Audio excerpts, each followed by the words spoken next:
fíjate, lo que voy a decir no es rollo. Trabajar aquí ha sido divertido, muy divertido, porque al principio nos juntábamos a innovar, vamos a planear, vamos a pensar cosas nuevas, ¿no? ¿Cómo prestamos un servicio de mejor calidad innovando? Hola, ¿cómo estás? Yo soy Mario Salinas y bienvenidos a Lateral Podcast. Como sabes, este es un espacio donde la alternativa de historias, errores, fracasos y logros, todos ellos son válidos. Aquí sí se comparte algo diferente y lleno de valor. En esta ocasión te quiero contar algo. Lanzamos una serie especial de historias de éxito donde conversaré con líderes que están cambiando el status quo en sus industrias. Ya sé, se dice fácil, pero te aseguro que no lo es. Hoy entrevisté al arquitecto Carlos Carvajal, fundador del Grupo Mausoleos, empresa 100% chihuahuense, con un concepto único en servicios funerarios que cuentan con una trayectoria de 27 años. En esta conversación con Carlos exploramos cómo la honestidad siempre paga, la promesa de transformar una industria, la evolución hacia una organización humanocentrista y la motivación del fundador, entre muchos temas más. Te dejo con este gran episodio con Carlos Carvajal. Carlos, ¿cómo estás? Bienvenido a Lateral de nuevo. ¿Cómo estás, Mario? Hace rato que no nos veíamos. Un placer volver a encontrarte. ¿Qué onda? Oye, pues bueno, sé que están de manteles largos otra vez sí. Y estamos justo en el lugar donde está pasando mucho de lo que vamos a platicar. Ahorita quiero abordar también eso, de lo que estamos viendo, y sobre todo de la parte arquitectónica que sé que te apasiona. Ustedes están en un negocio muy emocional. Sí. Mucho. Ustedes se dedican mucho a quitar fricciones, ¿no? Para poder despedir a nuestros seres queridos. Quisiera entenderte a ti como fundador, ¿cómo entiendes la muerte? Y sobre todo, la muerte y sobre todo el duelo, después de 27 años de estar en este negocio. Mira, Mario, la verdad es que hace un buen rato yo le paré a tratar de explicar la muerte. La muerte simple y sencillamente se acepta. No hay forma, es algo muy personal y habría muchas explicaciones de lo que es la muerte. Yo tengo un hobby que es la fotografía. Desde los 15 años y a través de la fotografía he estado en peligro de muerte varias veces. Pudieras decir al menos 2, quizá 3. La otra quizá no hubiera sido de peligro de muerte. Pero lo que es fascinante de esa experiencia que viví es que no le di importancia a la muerte, sino de repente me absorbió el estado de ánimo en que me sentí en paz. Entonces, ¿cómo explicar eso? ¿Cómo puedes fingir un sentimiento propio? No puedes. Simple y sencillamente, ante el peligro, dije, bueno, estoy listo. Estoy listo. Y como iba a ser así rápido, pues se me hacía hasta que pare, que sea rápido. Y que no sea... que sea la muerte del justo. Yo no soy un justo, ¿verdad? Pero que pudieras dejar afuera el sufrimiento. Entonces la muerte, desde mi punto de vista, y eso es lo que me ha dado tranquilidad y paz, pues es algo que lo acepto. No lo explico. No tendría la capacidad de hacerlo. Oye, a ti, bueno, ustedes han tenido muchas áreas donde han innovado, ¿no? Dentro de todo el negocio. Ajá. Una de ellas es haber integrado el servicio de tanatología, ¿no? Sí. Quiero entender tú, en tu caso, cómo has entendido el duelo, sobre todo, no sé si cuando arrancaron, tú ya sabías que había una persona que se dedicaba a hacerte entender cómo soltar este apego, ¿no? Que existe, y sobre todo dejar ir en paz y pues de una manera más sana, que es lo que más o menos pudiera hacer, explicar lo que hace un tanatólogo. Quisiera saber tú cómo entiendes el duelo. Mira, de nuevo, el duelo es algo muy personal. Mi condición personal, donde por primera vez confronté lo definitivo y arrasador que es la muerte fue con la muerte de mi papá. Muy joven, ¿no? Sí, él tenía 53 años, yo tenía 23 y fue en 1973.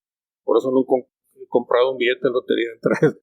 Lo que pasó con mi papá es que no comprendía y no lograba entender lo repentino y obviamente que puedes pensar injusto de la muerte.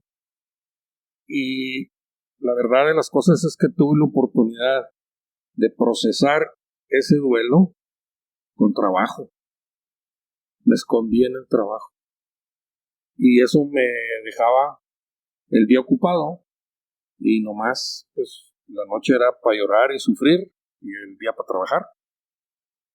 Ese fue una receta muy palurda donde sí, inclusive ahorita recuerdo a alguien que cuando entramos a la casa, porque ahí hubo también un evento de la creación del mausoleo, el funeral fue en la casa de mi papá, que era una casa muy grande, tenía un jardín enorme, pero fueron ríos y ríos y ríos de gente y la casa quedó destruida.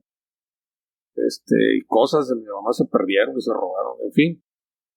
Entonces, en ese momento, cuando mi papá murió en México en un estudio, que ni siquiera se debería haber hecho, y cuando lo trajimos, íbamos entrando,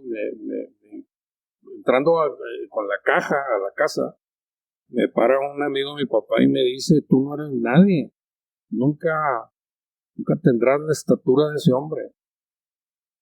Hijo de su madre, o sea, qué fuerte, ¿no? Sí, muy fuerte, pero al final de cuentas yo creo que lo hizo como acicate. Y bueno, entonces sí hubo gente muy inteligente, considerada, con la que me pude acercar y especialmente algunos profesores jesuitas que hubo oportunidad de platicar largo y tendido, pero no encontraba una verdadera justificación a la muerte. Entonces, sí hubo, cuando no se hablaba de tanatología, gente que tenía un don especial para hablar y poder procesar la muerte. Oye, Carlos, a ver, conozco mucha gente que has mentoreado, yo creo que sin tú notarlo o saberlo intencionadamente, gente cercana a mí, inclusive. ¿Te ha tocado también acompañar a alguien cercano a ti en un duelo? Es decir, en estar en la escucha activa, Sí. En la contención, en el apapacho que se necesita. ¿Te ha tocado estar? ¿Cómo ha sido para ti eso? Pues sí, y no son muy buenos. ¿Crees que no eres muy bueno? No. ¿Por qué? Porque quizá mi mentalidad sea como más realista. El dolor de la pérdida de un ser querido no es algo que lo vayas a olvidar pronto. Tiene que pasar una cantidad de tiempo en que lo proceses y ese dolor se va volviendo un dolor agridulce donde recuerdas a tu ser querido con cariño, con nostalgia, con emoción y también las enseñanzas de vida práctica. Entonces, es una mezcla de emociones que puedes manejar de segundos a segundos y no necesariamente si alguien viene y me dice entiendo tu dolor, no me lo creo porque pues el dolor es personal e intransferible. No tengo yo esa personalidad para acompañar a alguien fuertemente. Sí tengo una personalidad para sumarme a alguien que está sufriendo y ponernos a echarle golpes a la vida para adelante. Forma parte de mi personalidad. Claro, es parte de... Yo sé que es la verdad, espero encontrarlo, ¿eh? A ver, quiero hablar de lo siguiente. Eres el fundador del Grupo Mausoleos hace 27 años. Sí. Era un sueño en ese momento. Sí. Ahorita es una realidad. ¿Cuál era ese sueño en ese momento? O sea, sobre todo porque yo quiero entender la cabeza de un fundador porque creo que en el tema del horizonte que tú tienes en ese momento, hace 27 años, con ese nivel de madurez que tenías en ese momento, pues es distinto ahorita, ¿no? Entonces, seguramente el horizonte ya se expandió y había cosas que no imaginabas, estoy suponiendo, y me puedes corregir en este momento. Quiero saber cómo era ese sueño o a qué contestaba ese sueño o a qué pertenecía ese sueño, de dónde venía ese sueño. Mira, este asunto empieza con una costumbre que tenía, y lo repito constantemente. Yo tenía una libreta padrísima, tamaño media carta, con cubiertas de cuero, donde apuntaba todo lo que se me ocurría. Y básicamente, desde que empecé a trabajar a los 22 años, entendía que las cosas había que hacerlas distintas. Obviamente la palabra innovación está en el diccionario desde todos los siglos.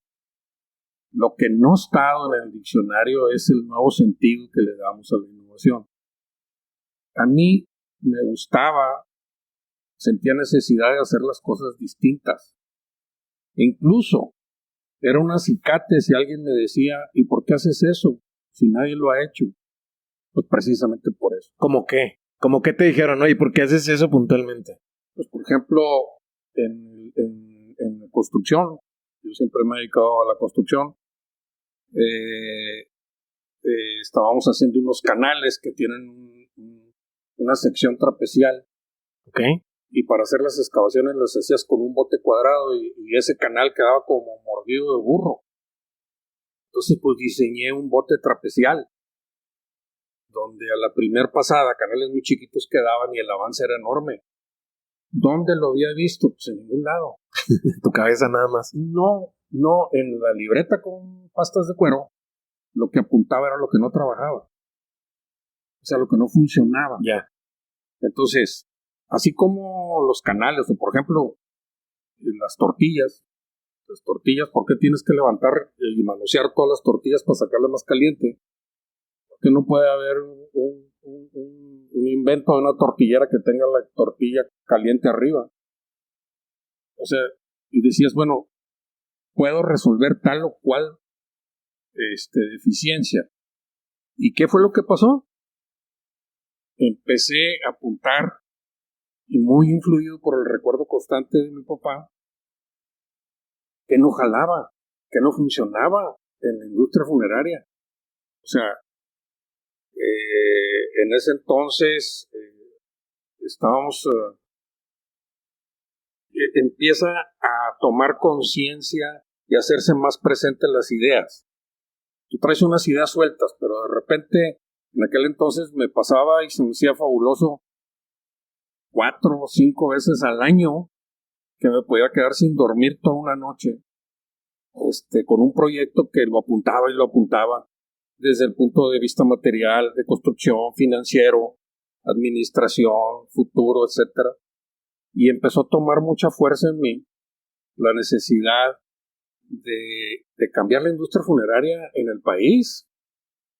Mira, corrección, no es cierto, no de cambiar la industria funeraria, de lanzar un proyecto diferente a lo que existía en el país. Oye, a ver, se me hace muy interesante eso que estás platicando, porque al final del día esa era tu propuesta, ¿no? Tu statement, como le llaman.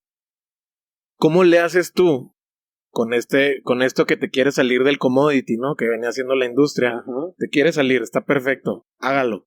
Pero aún todavía logras convencer a una serie de socios, accionistas, etcétera, a que se suban al mismo barco. Sí. Quisiera saber cómo los convenciste, porque ellos estaban en otras industrias, sí, por los que conozco. Sí. O sea, ¿cómo les haces para ver? Pongan su dinero aquí, donde se viene haciendo lo mismo por más de X número de años, y vamos a ver, y vamos a pegarle, pero no hay ninguna garantía. Mira. Este es riesgo. Sí, mira. Coincidió. Hubo un evento que detonó todo.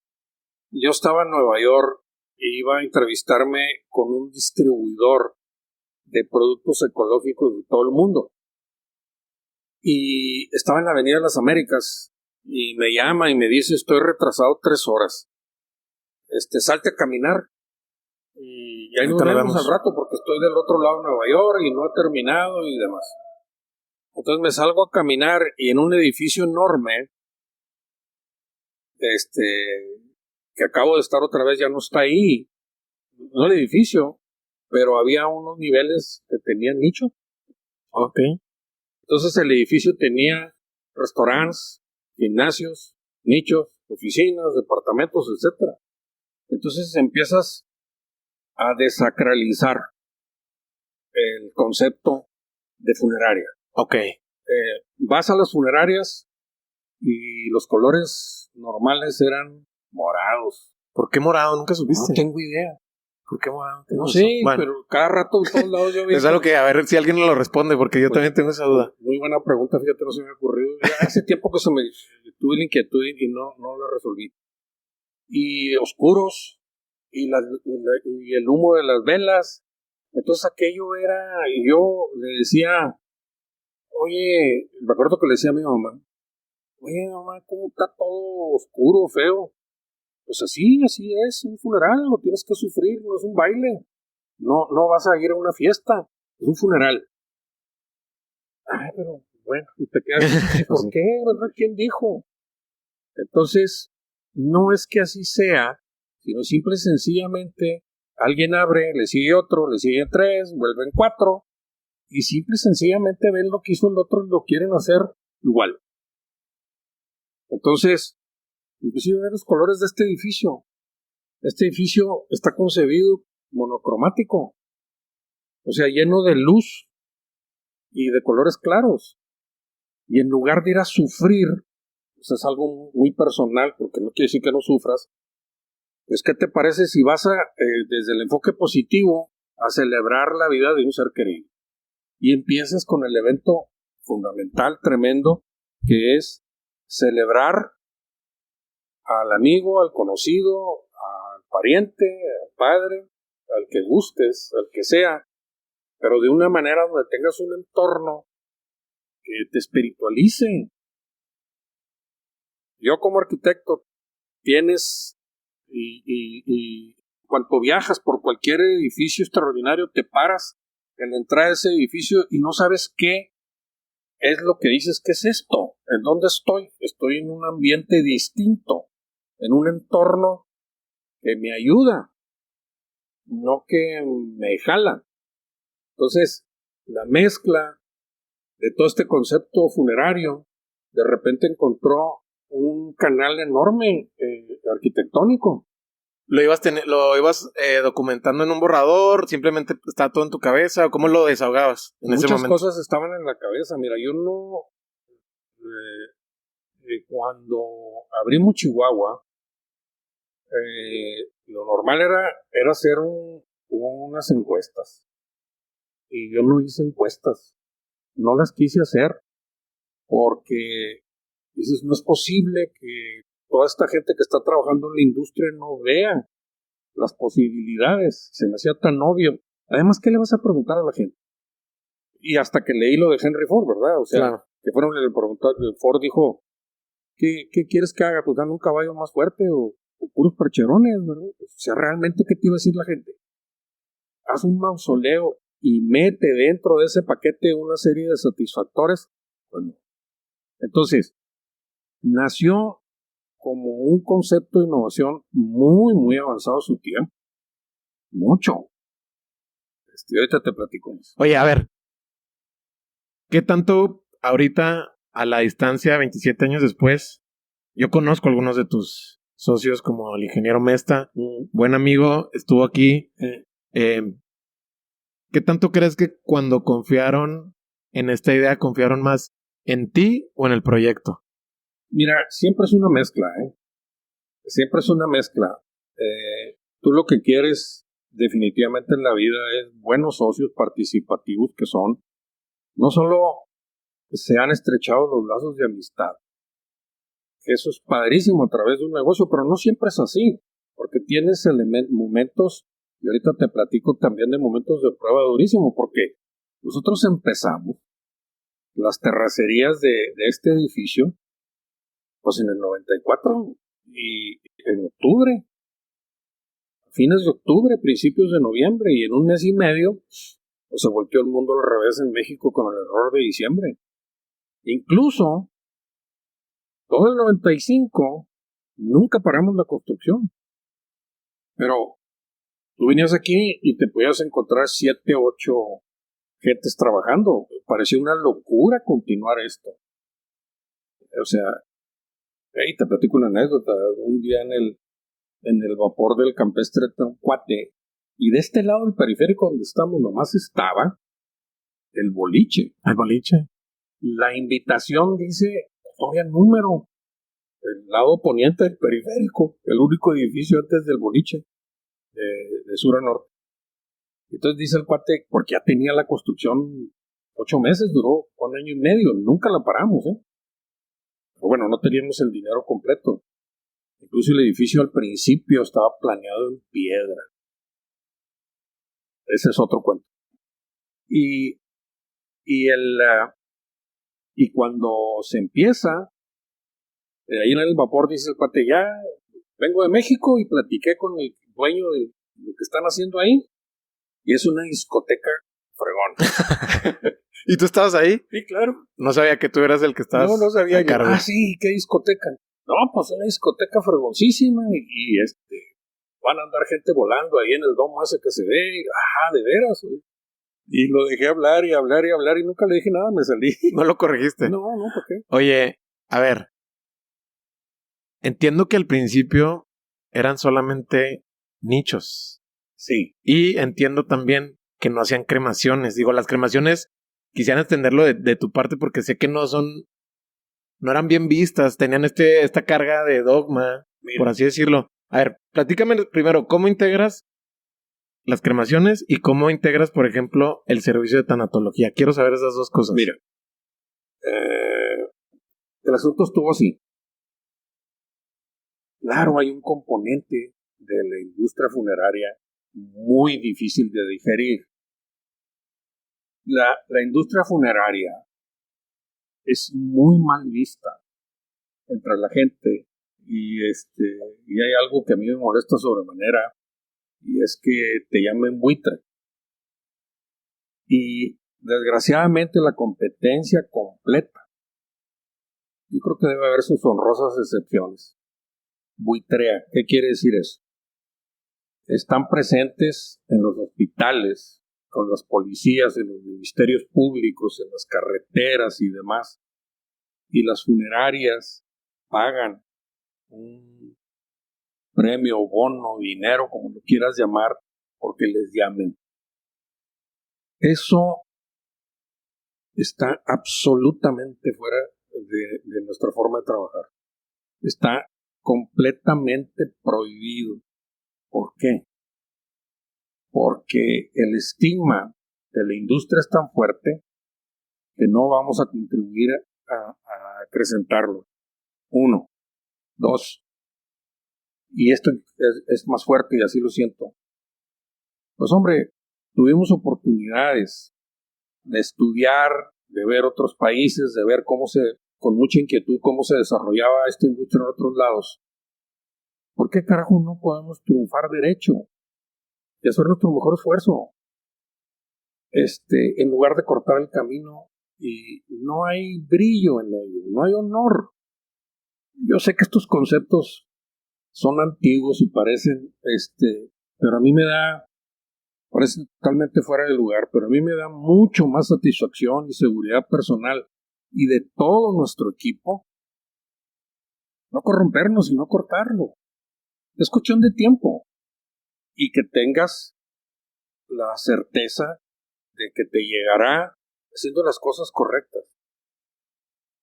Y a través del tiempo termino perdiendo el respeto, lo he terminado y no está bien, pues hay que tener caridad. Termino perdiendo el respeto a la gente que hizo su dinero derecho, chueco. No queremos. Y mira que hay oportunidades y no queremos. Eso no quiere decir que no tengamos errores y una bola de cosas que cometemos, Pero el verdadero lustre de la vida está en triunfar derecho. Además, este país lo demanda, nos lo grita. este, este, no- y bueno, hay un número cada vez más creciente, la cantidad de gente que trabaja en la empresa en el estado sigue creciendo, ya es un número considerable y no estamos solos, toda esta gente comparte esta filosofía de ser decentes, honrados y derechos. Oye, en esta... Creo que no te contesté lo que me preguntaste. No, sí me lo contestaste. Mira, esto que hablas de la rectitud y cómo que ese camino te dé más paz al final del día, porque estás haciendo las cosas derecha, creo que es algo que llama la atención, ¿no? Porque también te vuelves como algo raro dentro de todo lo común, porque no todos operan como ustedes operan, ya lo mencionabas, ya se sabía. En ese mismo tenor, quiero saber el periodo de adopción, si existió un periodo de adopción de parte de tu mercado, del mercado, de los usuarios, como para lograr entender lo que ustedes querían venir a proponer a la mesa. En el sentido de decir, a ver, ok, primero empezaste bootstrapeando, obviamente, ¿no? Como nicho, como algo sencillo. Sí. Pero después cuando dicen, a ver, vamos a la ofensiva y vamos a proponer y vamos a decirles que que no somos como los demás, que lo lograron, pero en ese tiempo, en ese intervalo, hubo un periodo de adopción donde la gente no les entendía de qué se trataba. Sí, claro. ¿Cómo fue? A ver, la dejo como tercer pregunta. Me preguntaste, ¿por qué empezaste con nichos? Y empecé con nichos, básicamente, y en este edificio donde estamos, porque yo tuve un consultor italiano, o sea, de una empresa transnacional, Beyond, se llama la empresa. Hice amistad con uno de los funcionarios y vino a México y vino a visitarme a Chihuahua. Y entonces cuando le mostré el proyecto, pues bueno, yo soy arquitecto de desarrollo construcciones, y dices, bueno, pues no tiene ningún chiste los nichos. En ese entonces, ahí se mezcla otro concepto muy fuerte, y ese otro concepto que se mezcla es los porcentajes de cremación en México. En México, estábamos hablando en Ciudad de México, que ya empezaba a haber saturación de panteones en 93, 94, 95. La cremación apenas brincaba el 10%. Muy poco. Muy poco. Y nosotros apenas llegábamos al 3%. No había horno en el estado. Las cremaciones se decían, fíjate nomás, en Santa Fe, en Nuevo México o en El Paso. Los señores Perches fue el primero que puso un horno aquí. Y entonces, por un lado. Y por otro lado, haces un supuesto, que ese fue un supuesto, de que Chihuahua, siendo una ciudad del norte, y a pesar de que venía de unas etapas que a mi juicio en los 70s, muy cerrada la ciudad, muy tremendamente conservadora, pero la ciudad yo sentía que tenía el potencial en el norte de recibir ideas frescas e innovadoras mucho más fácil que otras ciudades del resto del país. Entonces hubo una apuesta, esa fue la gran apuesta, a cambiar cultura. Eso sí, es una de las decisiones más duras que he tomado jamás. ¿Y por qué? Porque dices, bueno, lo vamos a hacer porque van a venir. ¿Por qué? Porque van a ver primero la diferencia entre lo que vamos a construir y la oferta tradicional. Porque vas a tener comodidad. Porque pues no estaba de acuerdo con mi mamá cuando me decía la muerte se tiene que sufrir. Bueno, sí, por supuesto que eso es inescapable. Pero si puedes tener un proceso y contribuir con tus construcciones, con tu simbología, a minorar ese sentimiento, pues es humano que lo hagas. Entonces, se empezó a conformar. Abrimos esta parte del edificio sin salas de velación.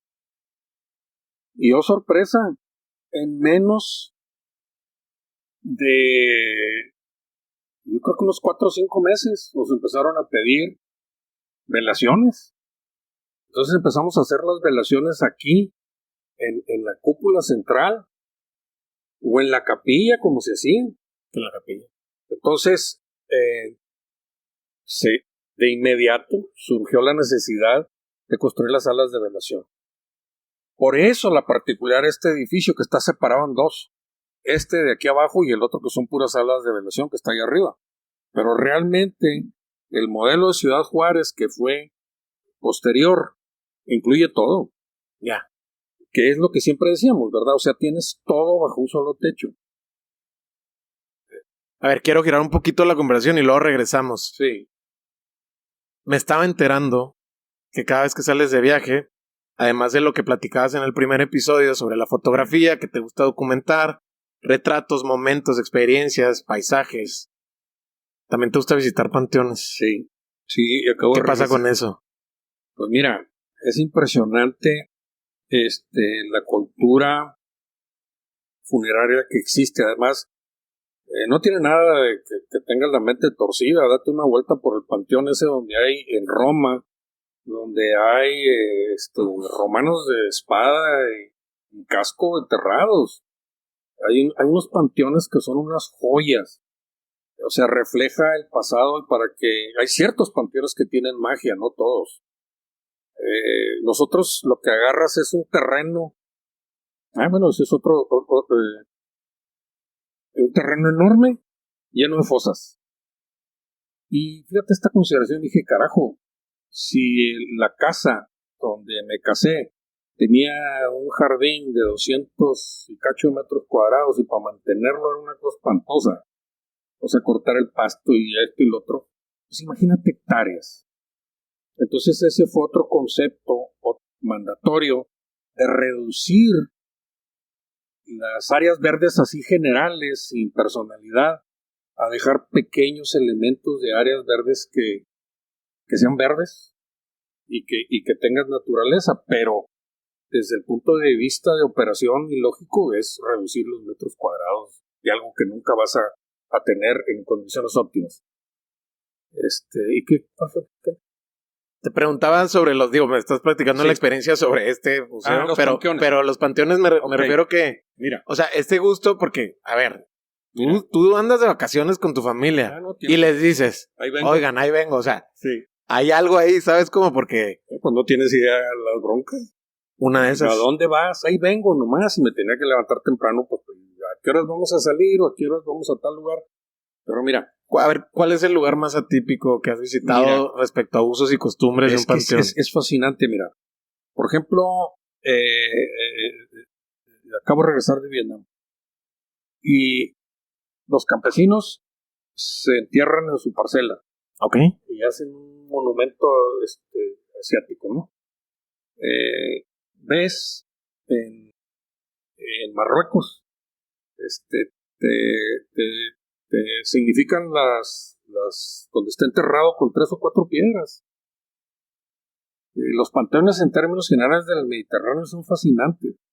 Los italianos, chiquitos, grandes, de clase alta o no, están mezclados y eso los hace muy, muy atractivos, muy interesantes.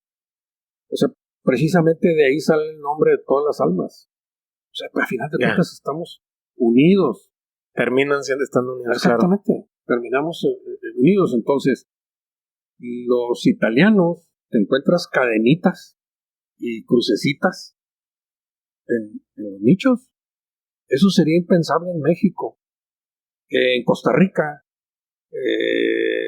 que el terreno está saturado, todos son arriba no puedes enterrar, o sea, hay zonas en que no las entierras. Hay panteones, por ejemplo, uno que acabo de estar en Montreal de más de 1 millón de personas, es una cosa monstruosa. Entonces, nuestro modelo, que nació no sé por qué, y que lo seguimos no sé por qué, es totalmente antieconómico.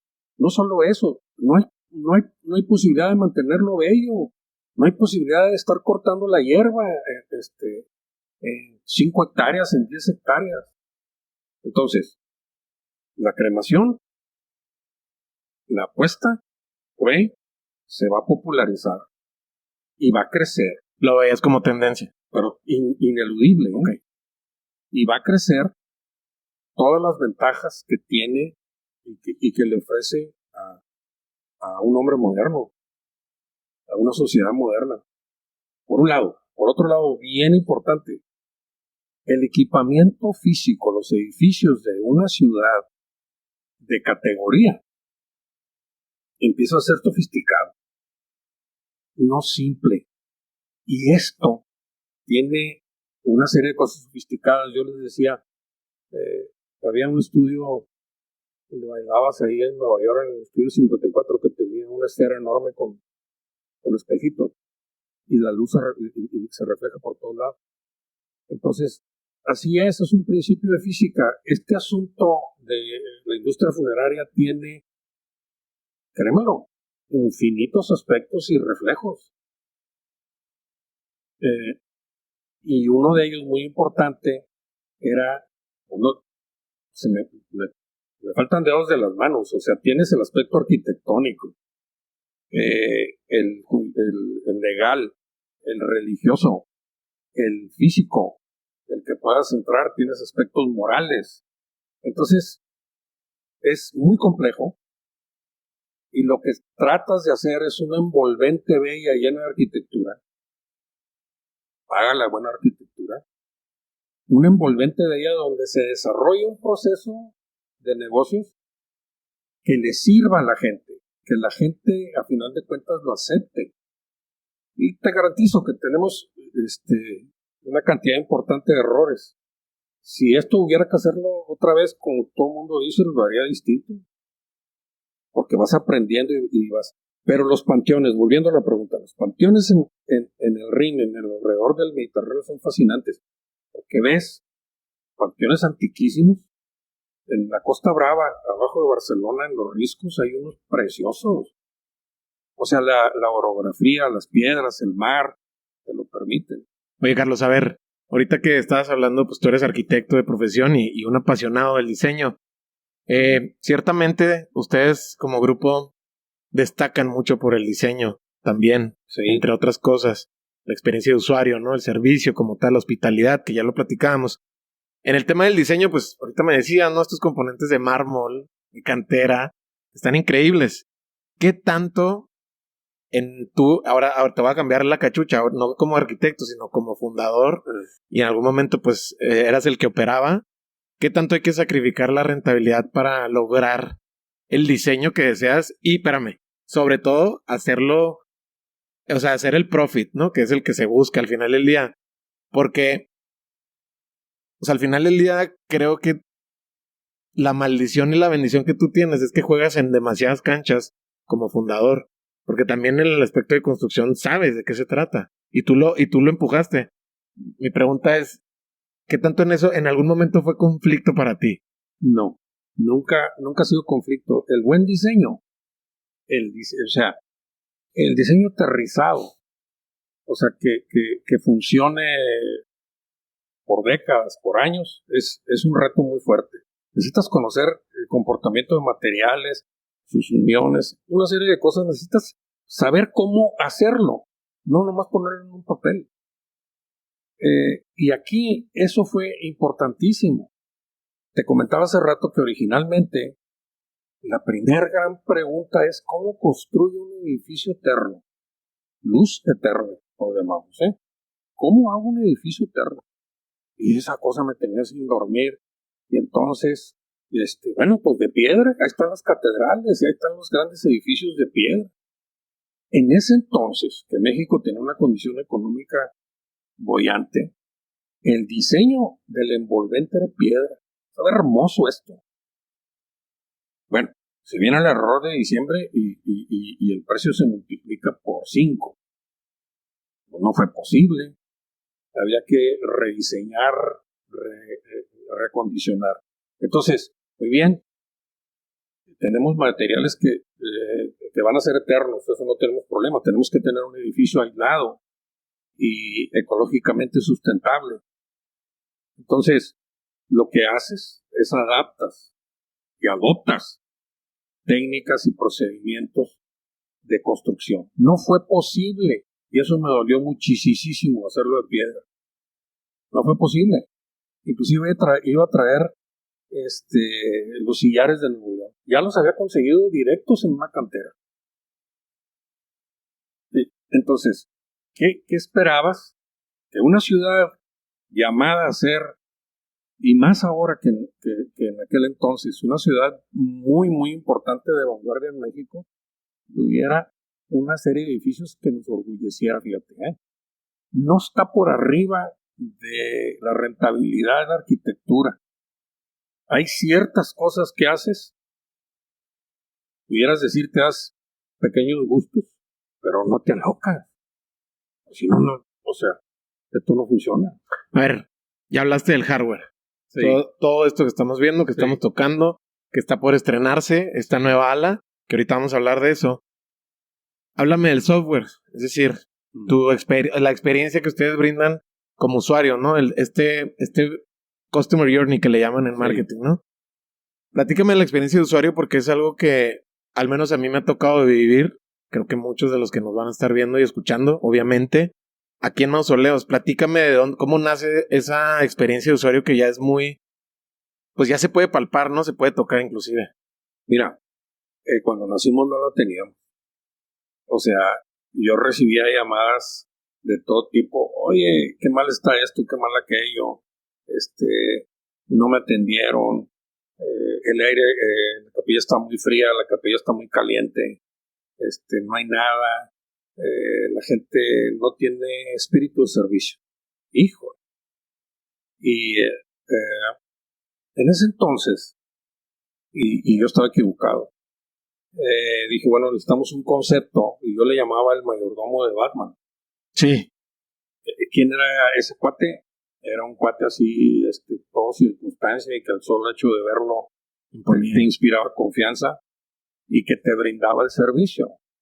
Entonces, dentro de todo lo que había que innovar, eso es la belleza de este negocio, que nace con un esfuerzo muy fuerte de innovación, y con los años se desarrolla, y últimamente liderado por Jacqueline, un grupo de gente que abraza la innovación. O sea, al principio costó trabajo, ¿no? ¿Qué es eso de innovar? O sea, no se entendía. Y el servicio era absolutamente indispensable, que tuviéramos un servicio de excelencia. Porque inclusive pudieras tener unas instalaciones de mucho menor calidad con un servicio de excelencia, y el componente humano es más fuerte. Exagera. Puedes tener un servicio una atención con conceptos y tanatología, etcétera, en una choza, y vas a regresar a la choza y vas a aceptar los inconvenientes de la choza porque tienes un servicio donde logras una conexión espiritual o una paz espiritual o un camino de inicio que te da tranquilidad. Entonces, lo que ha sido la verdad de las cosas, fíjate, lo que voy a decir no es rollo, trabajar aquí ha sido muy divertido, porque al principio nos juntábamos a innovar, vamos a planear, vamos a pensar cosas nuevas, ¿no? ¿Cómo prestamos un servicio de mejor calidad innovando? ¿Qué es eso de innovación? Hasta que encontré en un curso en el MIT una definición muy simple, muy simple. Innovación es una buena idea que la puedes monetizar, que produzca dinero. Si no es innovación, son ideas, un montón de ideas buenísimas. La bronca es adaptarlas, regularlas, medirlas, para que realmente las logres aterrizar y produzcas. Y cuando empezamos a trabajar en eso, que se logró de un equipo extraordinario, entender que se trabajaba más padre, más a gusto, y que había mayor rendimiento e innovación, el asunto empezó a correr a tal grado que ya no había que correr atrás de la gente para poder subirte al caballo. iba hecho la mocha. Y tú atrás corriendo porque innovar y cuántos productos y demás. Entonces se vuelve un círculo virtuoso que ha tenido este negocio que lo hace, pues, para mí y para nuestros socios muy atractivo. Que también se vuelve exponencial muchas veces, ¿no? También cuando, como dices tú, cuando el equipo abraza la innovación y no nada más tienes que tú estar predicando y evangelizando con innovación, sino que ellos ya te compran el concepto que tú mencionas. Bueno, se volvió un problema. Pero es un happy problem. Bueno, sí, que alentábamos a todo el equipo a producir ideas y llegó gente a decir, no, pues es que yo ya he propuesto 7, 8 y ninguna me toman, ya no me quieren tomar en cuenta. Entonces se vuelve un problema que tenemos que filtrar. Pues sí, y tener un proceso profesional de selección y explicar y entender. Sí. Ahora, es de incubarla, ¿no? Pues sí, porque no se trata y quizá no sea posible tomar todo lo que nos sugieran. Sí, es muy difícil. Es mucho. No te da la vida. No te da la vida. A ver, háblame de este evento que se viene, Refundación. Platícame qué significado tiene para ti. Digo, lo obvio es que se estrenan productos y que se van a seguir hablando de ellos, pero platícame para ti cuál es la reflexión. Mira, esto es un producto virtuoso de la pandemia. ¿Por qué? Cuando se viene la pandemia y empiezan en marzo del 2020, y empezamos a tener un incremento que no entendíamos qué era lo que estaba pasando, una gran incertidumbre y miedo generalizado, con unas autoridades totalmente ausentes, completamente ausentes, tampoco entendían, y menos con el enfoque federal que se le dio a la pandemia, y la cantidad de personas que empezaron a fallecer y el pánico generalizado. Nosotros tomamos un modelo israelita que era la mitad de la gente al principio descansando y la mitad en la oficina, y luego se canceló eso y se fue completo. Entonces, acostumbrado a llegar a la oficina temprano a trabajar, de repente me volvía loco. Ya estaba bañado y rasurado, sentado ahí en la oficina de mi casa a las 8 de la mañana, y empecé a intentar reflexionar qué nos decía esto. Hubo muchas conclusiones para mí que afectaron distintas áreas de negocio donde estoy. Y una de las conclusiones fue que el mundo nos estaba exigiendo sobre todo en Ciudad Juárez, híjole, no estoy seguro, creo que llegamos a tener 200 cuerpos sin cremar. Una locura. Mausoleos es la organización que tiene más hornos en Chihuahua, en el estado de Chihuahua. Entonces, aquello empezó a ser verdaderamente un caos, deshumanizado. Nosotros estamos acostumbrados en México que los funerales son el mismo día, de repente se tardaban días y no se le veía fin a esto, sino que seguía creciendo. Entonces, ahí hubo un punto de reflexión muy grande. El hecho de estar encerrado ahí en la casa, con la necesidad de sacar algo positivo de esto, que no lo entendía, llegábamos a la conclusión de que había que ser más humanos, mucho más humanocentristas, centrados en la persona, y que el resto se daría por añadidura. Entonces, la grandísima ventaja que tenemos es que el equipo es tremendamente receptivo. En cuanto empezamos a platicar las inquietudes de cada quien, no falta alguien que tome y que lo quiera llevar a nivel de solución y de propuestas. Pues imagínate. Entonces, esto no es posible que sea trabajo de una sola persona, es un equipo interactivo, desinhibido, fuerte, que aguanta la crítica, pero también defiende sus ideas.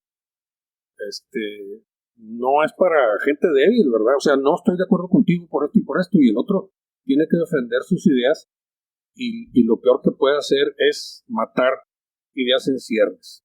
Entonces se empezó a crear un pequeño grupo. Dicen que un grupo de innovación debe ser del tamaño donde coman todos de una pizza gigante, 5, 6, 7 en principio, y ese grupo empezó a crecer y empezó a haber gente que quería entrar. Pero yo también quiero proponer y demás. Teníamos miedo, pero fíjate, una de las cargas del innovador es que tú innovas y tienes que sacar tu innovación y mañana te están copiando. Y lo que tienes que hacer es mejorar tu producto. Entonces, en el momento que echaste a andar eso, te compraste un futuro de más trabajo, porque pues la recompensa a un buen trabajo, ¿cuál es? Más trabajo. Más trabajo. Tienes razón. Oye, a ver, tienes ya un equipo de trabajo que yo conozco muchos.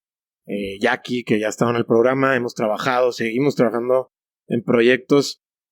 Me queda claro, ¿no? Que ella tiene esta visión que comparte contigo hacia dónde va el grupo. Pero yo lo que quiero saber ahorita, y quiero ser como muy puntual en la pregunta, porque sí es algo que no cualquier fundador lo tiene, sobre todo después de 27 años.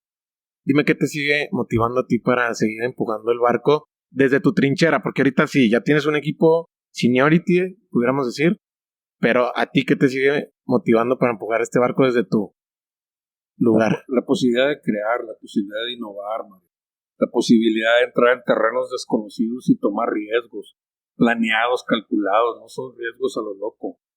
O sea, la posibilidad de empujar, y parece esto del libro de texto ahí, que hay que empujar los límites, que para eso están los límites, para rebasarlos. Esto, o sea, las ideas que están aquí son producto de equipos, de trabajo, de discusión abierta, de desacuerdo abierto, de debate.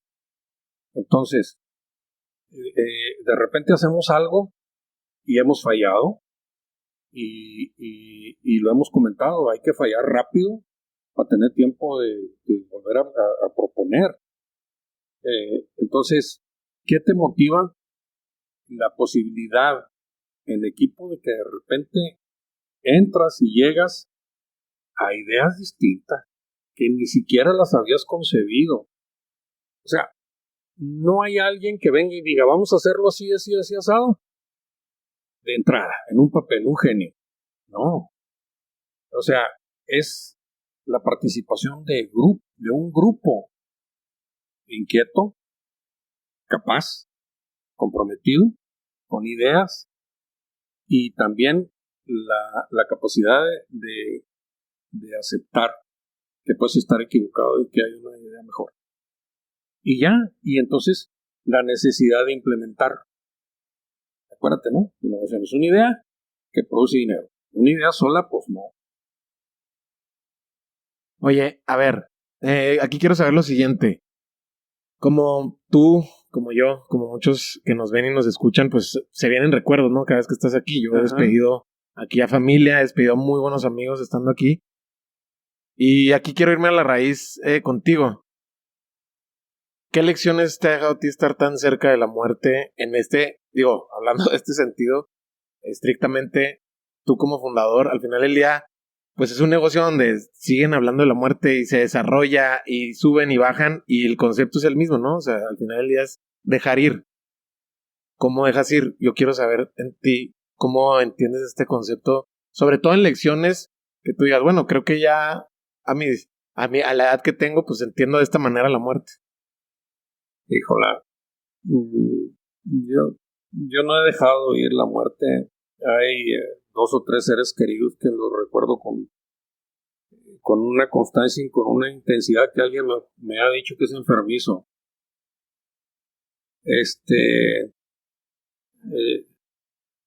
No la acepto, la acepto, no la explico. Ya.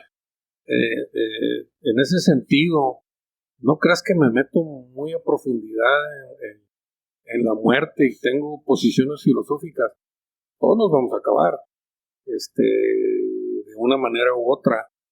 Y también sí creo, pues yo tengo 74 años, sí creo, como le comentaba a un nutriólogo que fui a ver, oye, enséñame a comer porque necesito tener esta energía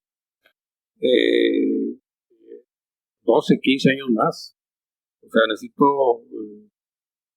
llegar a los 85 trabajando y produciendo ideas y implementando, que es a final de cuentas lo que me da energía. Entonces,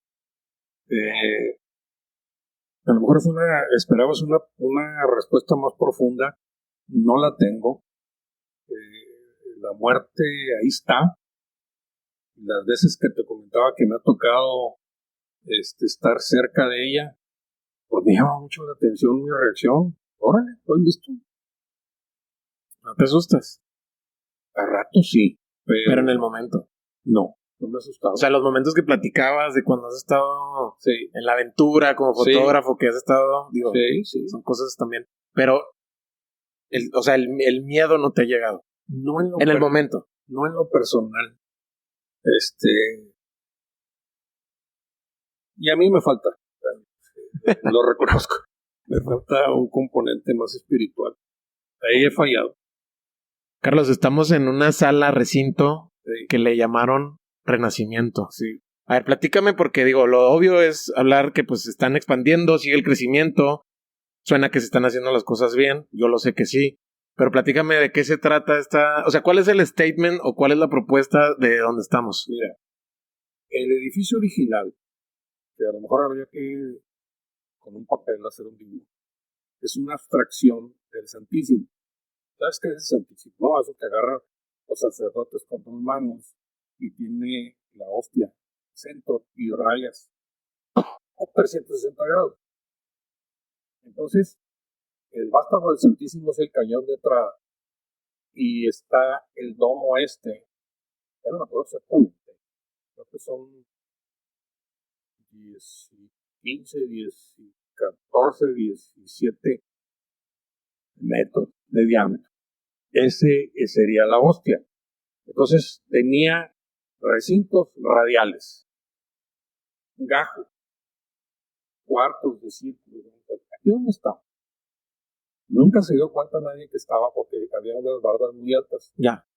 Aquí teníamos unas oficinas provisionales con lámina usada. Y pues empieza a crecer esto, tuvimos que salir y esta área, que son aproximadamente 1,700 metros cuadrados, se diseña un edificio en 4 niveles. Tiene un sótano que está abierto, este hueco que comunica todo el edificio tiene un sótano. Estamos en la planta baja, falta por construir el segundo nivel y arriba, que pudiera ser el tercero si tomas el sótano, 1, 2, 3 que falta por construir, y la azotea, que tiene una vista espectacular, va a tener unos parapetos chaparrones y va a tener una vista de la ciudad. Entonces va a haber nichos en la azotea. El gran total de nichos, eso no hay manera de decirlo con exactitud, porque depende de los números. Aquí hay nichos de 4, de 2, y las esquinas a veces hay de 6 u 8, que son mucho menos. Pero estamos hablando casi de 30,000. 30,000 en estos 4 niveles. ¿Sí? Wow. Entonces está repetido el concepto. Allá hay un gran círculo de 10, 15 y este tiene escasos 20 o 6, 20. Ya se me olvidó. Y bueno, en un pedacito muy chico tenemos este edificio que va a estar conectado con el edificio de salas de elevación por un puente. Está padrísimo el puente ese, hay que construirlo. Un puente peatonal. Ya. Entonces la gente que va a estar allá va a ingresar al segundo nivel. ¿Sí? Bueno, Sótano. Primer nivel aquí donde estamos. Segundo nivel y azotea. A ver, no. Sótano, primer nivel abajo. Segundo nivel. Este es primer nivel. Y acá abajo entonces es sótano. Okay. Es cuestión de simbología, ¿verdad? Planta baja, como quieras llamar. Es cuestión de simbología. Perfecto. Entonces va a tener otro nivel. Y el puente conecta en el segundo. Exacto. Okay. Perfecto. En el segundo. Conecta acá enfrente. Es que se lo está explicando a alguien que no es arquitecto. Entonces por eso hago preguntas ignorantes. No, sí, ya te las sigo, sigo. O sea, hay un puente peatonal, en lugar de salir y bajar y entrar, vas a entrar al edificio, bajas por el elevador o las escaleras y puedes venir a la capilla, ¿no? Perfecto. Entonces queda integrado los dos edificios todavía más unidos. Ya. Y ahí no para el asunto, porque pues tenemos... En años, esa proyección, ¿cuántos años le calculas? Tenemos 4 o 5. Y ahí no acabo, porque tenemos proyectos para todo el estacionamiento. Ya. Más edificios y más cosas. Perfecto. Oye, Carlos, gracias por estar aquí. Sé que venías de un ligero resfriado Sí. Que ya te ves muy bien. ¿Deseas agregar algo?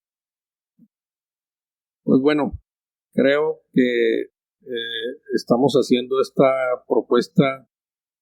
La verdad de las cosas, nos satisface lo que hemos hecho, no del todo.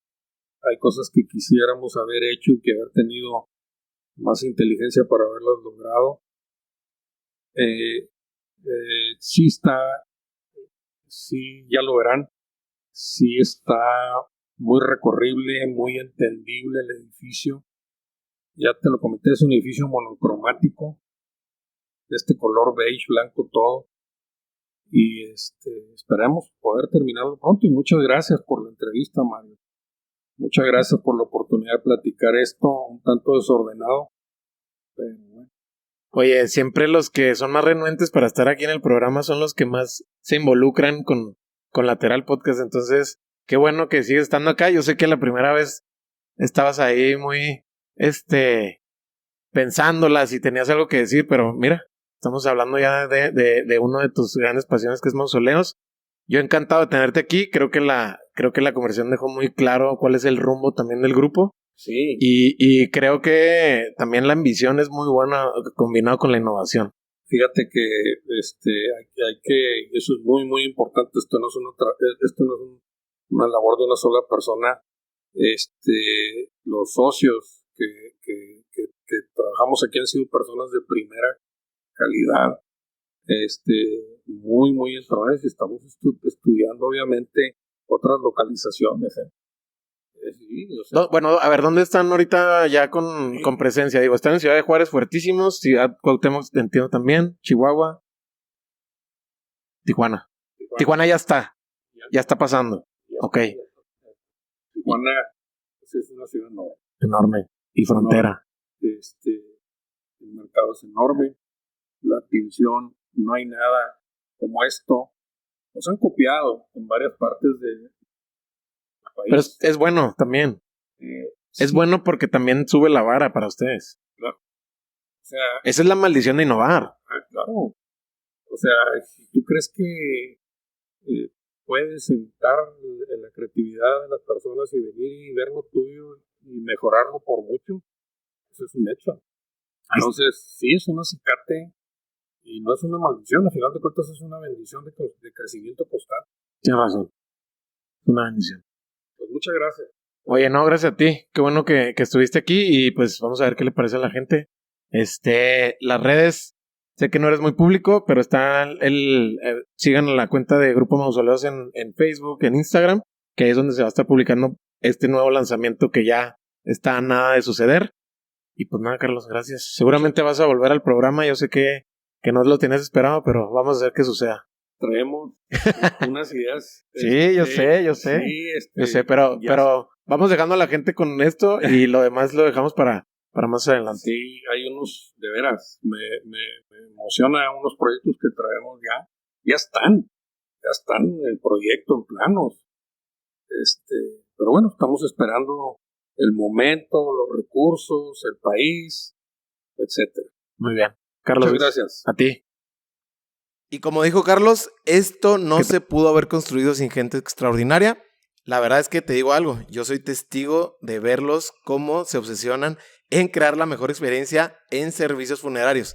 Si quieres conocer más de ellos, encuéntralos en su cuenta de Facebook como @mausoleos Luz Eterna. Nos vemos en el próximo episodio. Gracias.